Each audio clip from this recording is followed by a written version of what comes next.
अयोध्या में जन्मभूमि पथ, भक्ति पथ व राम पथ के बाद अब 14 कोसीय व 5 कोसीय परिक्रमा मार्ग के बीच चौड़ीकरण की प्रक्रिया आगे बढ़ रही है।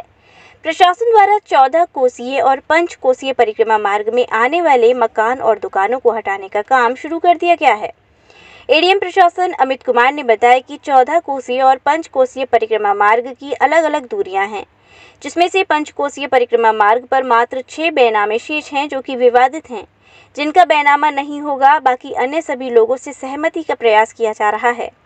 करीब 500 से अधिक भवन स्वामी और दुकानदारों को मुआवजा दिया जा चुका है। अब तक प्रशासन द्वारा 5 कोसीय परिक्रमा मार्ग पर बैनामे वाले या प्रभावित खातेदार और दुकानदार के खातों में लगभग 25 करोड़ रुपया मुआवजा भेजा जा चुका है। उन्होंने कहा कि 14 कोसीय परिक्रमा मार्ग पर लगभग 750 से 800 बैनामे उन्होंने कहा कि 14 कोसीय परिक्रमा मार्ग पर लगभग 750 से 800 बैनामे तक हम पहुंच चुके हैं और लगभग 83 करोड़ की धनराशि प्रभावित दुकानदार और भवन स्वामियों के खाते में पहुंच चुकी है।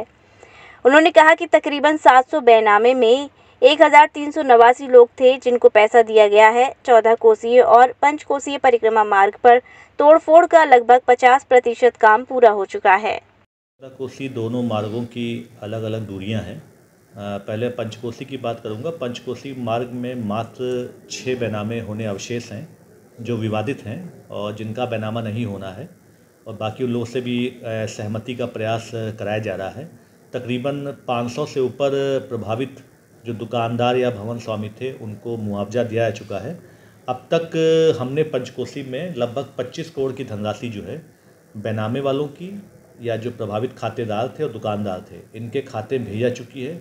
इस समय कोई धनराशि हमें देना शेष नहीं है, मात्र 6 बैनामे और कुछ ऐसे दुकानदार जो अभी या प्लॉट अभी जो मौके पे नहीं है उसको अभी पेंडिंग है। 14 कोसी की बात करें तो 14 कोसी में हमारे लगभग तकरीबन 850 बैनामे के आसपास होने थे और हम लगभग 750 या 800 बैनामे के आसपास हम पहुंच चुके हैं। इसमें भी जो मुआवजा है उसमें हम लगभग 83 करोड़ की धनराशि जो हमारे प्रभावित भूस्वामी, भवन स्वामी या दुकानदार हैं उनके खाते में भेज चुके हैं।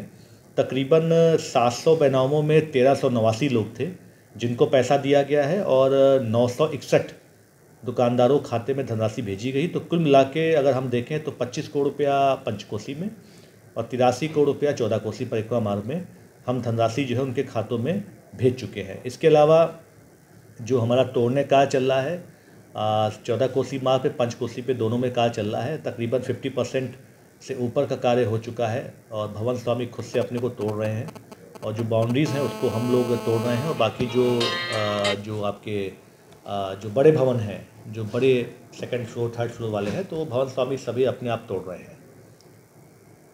विवाद में केवल पंचकोसी में मात्र 6 बैनामे 7 बैनामे ऐसे हैं जिसमें कहीं ना कहीं सिविल कोर्ट में हिस्से को लेकर विवाद चल रहा है और 14 कोसी मार्ग में तकरीबन 100 बैनामे ऐसे होंगे, 100 जिसमें सिविल कोर्ट में, हाई कोर्ट में या कुछ लोग अभी यहाँ है नहीं तो उनके अभी मुकदमे चल रहे हैं जिसमें उनका भी भुगतान जो है अभी चूँकि उनसे बैनामा नहीं हो सका है तो उनसे सहमति बना के यह प्रयास किया जाए कि उनका धनराशि जो है वो आरक्षित कर ली जाए और सहमति के आधार पर उनके भवन का जो भी पार्ट चौड़ीकरण में आ रहा है उसे तोड़ लिया जाए। Mehta hospital and IVF centre, Krishnanagar, Mathura.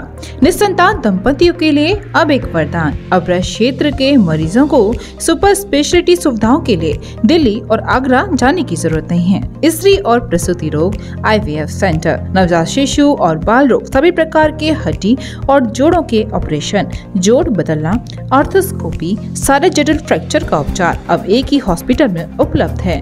अत्याधुनिक अल्ट्रासाउंड मशीनें, laparoscope, incubator, nebuliser, modular operation theatre, pathology lab जैसी आधुनिक सुविधाएं मेहता हॉस्पिटल में ही उपलब्ध हैं। मेहता हॉस्पिटल, कृष्णनगर, मथुरा।